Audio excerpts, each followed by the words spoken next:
Hello students, आज हम लोग नया पाठ शुरू करेंगे भौतिक गणित। वैसे तो आप सभी जानते होंगे कि गणित का प्रयोग भौतिक विज्ञान में अनेक स्थानों पर होता है।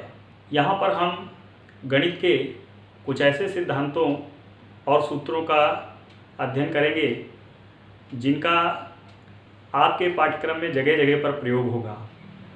उनमें से एक है द्विघात समीकरण। वैसे तो ये 9th क्लास में आपने पढ़ा होगा, लेकिन फिर भी हम यहाँ पर एक बार इसको फिर से चर्चा करेंगे और देखेंगे किस तरीके से ये सूत्र या ये समीकरण भौतिक विज्ञान में प्रयोग किया जाता है। तो द्विघात समीकरण वह समीकरण जिसमें चर की अधिकतम घात 2 होती है, द्विघात समीकरण कहलाता है। किसी व्यापक द्विघात समीकरण को निम्न प्रकार से व्यक्त कर सकते हैं। यह एक व्यापक द्विघात समीकरण यहाँ प्रदर्शित किया गया है। ax² + bx + c = 0 आप सभी लोग जानते हैं, जहाँ a, b व c नियतांक हैं और x एक चर राशि है। इस द्विघात समीकरण का हल x = -b ± √b² - 4ac/2a होता है। यदि द्विघात समीकरण के मूल अल्फा व बीटा हैं तो अल्फा बराबर -b + √b² - 4ac/2a तथा बीटा बराबर -b - √b² - 4ac/2a होता है। इन मूलों का योग अल्फा प्लस बीटा बराबर -b/a तथा इन मूलों का गुणनफल अल्फा × बीटा बराबर c/a होता है। इसके पश्चात अब इन मूलों की प्रकृति के बारे में चर्चा करेंगे। मूलों की प्रकृति। नंबर 1, यदि b² - 4ac का मान धनात्मक तथा 0 से अधिक है तो मूल वास्तविक तथा असमान होते हैं। इसी प्रकार यदि b² - 4ac का मान 0 है तो समीकरण के मूल वास्तविक तथा बराबर होते हैं। यदि b² - 4ac का मान ऋणात्मक है तो समीकरण के मूल काल्पनिक तथा असमान होते हैं। इसके पश्चात इसका एक उदाहरण देखते हैं। सरल उदाहरण है, समीकरण 2x² - 5x + 3 = 0 को हल कीजिए। वैसे तो आप इस सभी समीकरण का हल आराम से निकाल सकते हैं, लेकिन फिर भी एक बार देखते हैं। इस समीकरण की तुलना ax² + bx + c = 0 से करने पर, अर्थात इस मानक समीकरण से इसकी तुलना की जाएगी। देखते हैं, a बराबर 2 मिल गया, b बराबर -5 है और c बराबर +3 है। अब इस समीकरण का हल निकालने के लिए हम फिर से इस सूत्र का प्रयोग करेंगे। तो x बराबर -b ± √b² - 4ac/2a। यहाँ पर b की वैल्यू -5 रखिए तो ये +5 हो जाएगा, प्लस माइनस √-5² - 4 × 2 × 3/2 × 2। इसको हल करेंगे तो x बराबर 5 ± 1/4 ये प्राप्त हो जाएगा। प्लस चिन्ह लेने पर एक मूल मिलेगा तथा माइनस चिन्ह लेने पर दूसरा मूल प्राप्त हो जाएगा। तो मान लेते हैं पहला मूल अल्फा बराबर 5 + 1/4 और दूसरा मूल बीटा बराबर 5 - 1/4 ये प्राप्त होगा। हल करने पर अल्फा बराबर 3/2 तथा बीटा बराबर 1 प्राप्त हो जाएगा। अब इसके बाद में ये उदाहरण मैं बता रहा हूँ, इनको आप लोग अपने आप स्वतः कॉपी पर हल करेंगे।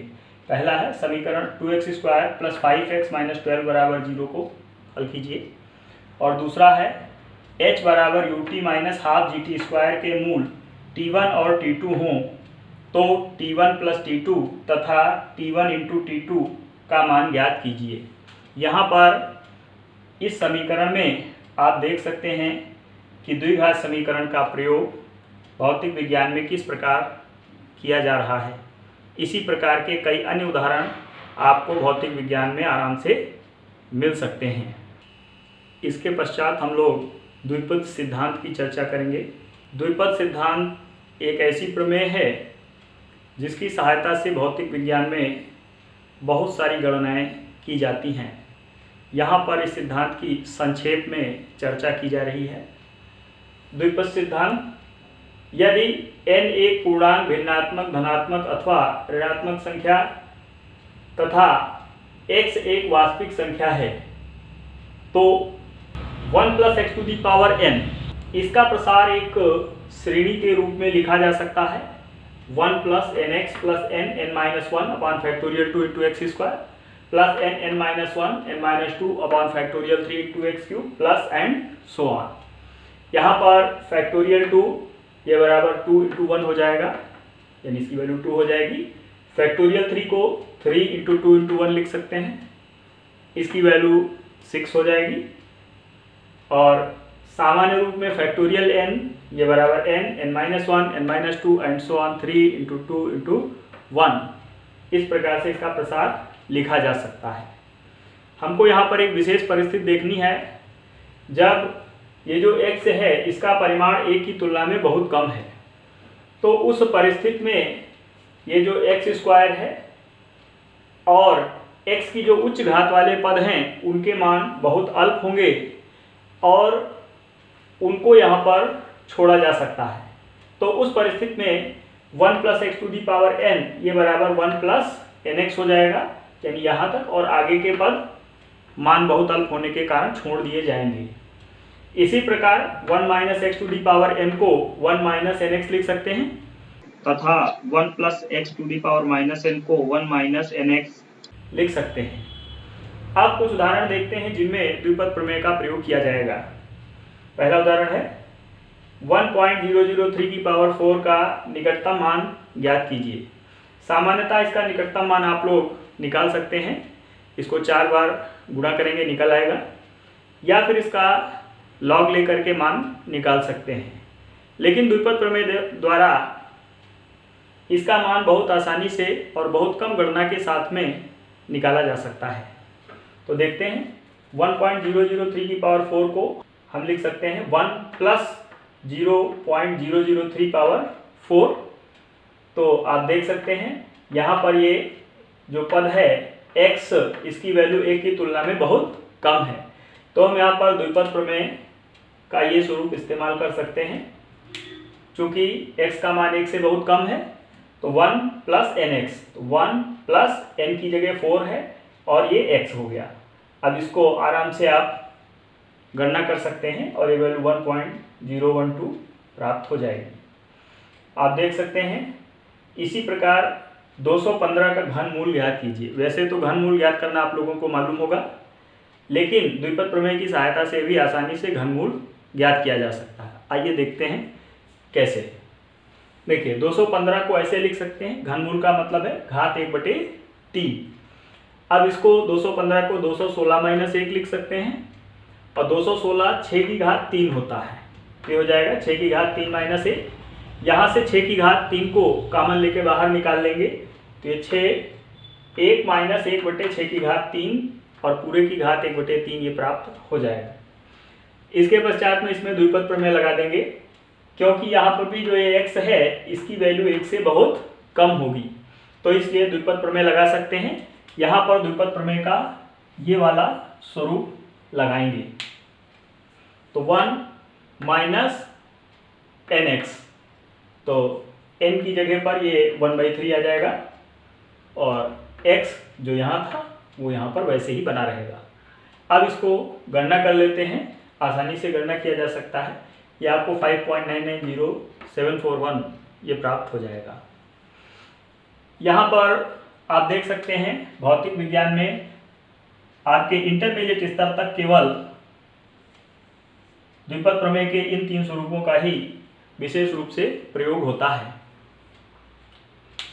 एक और उदाहरण देखते हैं जिसमें भौतिक विज्ञान में इस द्विपद प्रमेय का कैसे प्रयोग किया जाता है वो स्पष्ट हो जाएगा।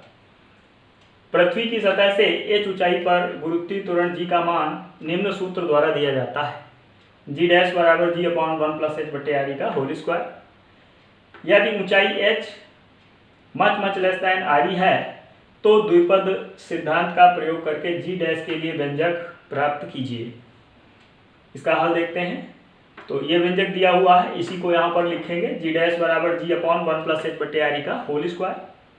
अब ये हर में लिखा हुआ है, इसको अंश में ले जाएंगे तो इसकी घात -2 हो जाएगी। अब चूंकि यहाँ पर ये दिया हुआ है h is much less than re, इसका मतलब है ये जो है इसकी तुलना में बहुत कम है, अतः इसका मान 1 की तुलना में बहुत अल्प होगा। अतः यहाँ पर द्विपद प्रमेय लगाई जा सकती है।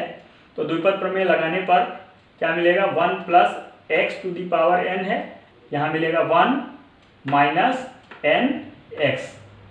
इसके बाद में नेक्स्ट हम लोग देखेंगे लघुगणक संबंधी कुछ सूत्र। भौतिक विज्ञान में लघुगणक का भी विशेष रूप से अनेक स्थानों पर प्रयोग होता है।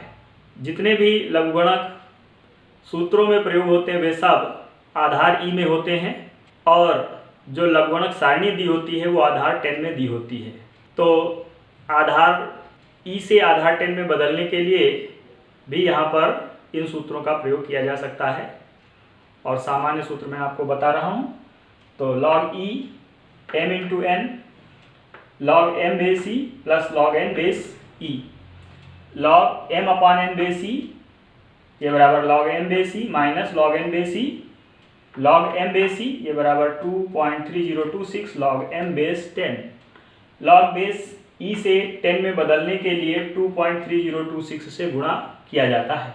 नेक्स्ट है log m⁴n बेस e ये बराबर n log m base e हो जाएगा, तथा log x बेस x बराबर 1 होता है। आगे कुछ मौलिक त्रिकोणमितीय संबंध हैं। इनका भौतिक विज्ञान में विभिन्न स्थानों पर बारंबार प्रयोग होता है। मैं जानता हूं कि आप इन सूत्रों से पूर्व से परिचित हैं, परंतु आप इनको भविष्य की सुविधा के लिए अपनी कॉपी पर नोट कर लेंगे। अगले भाग में हम इस पाठ के अति महत्वपूर्ण हिस्से की चर्चा करेंगे। इसे अवकलन तथा समाकलन के नाम से जानते हैं।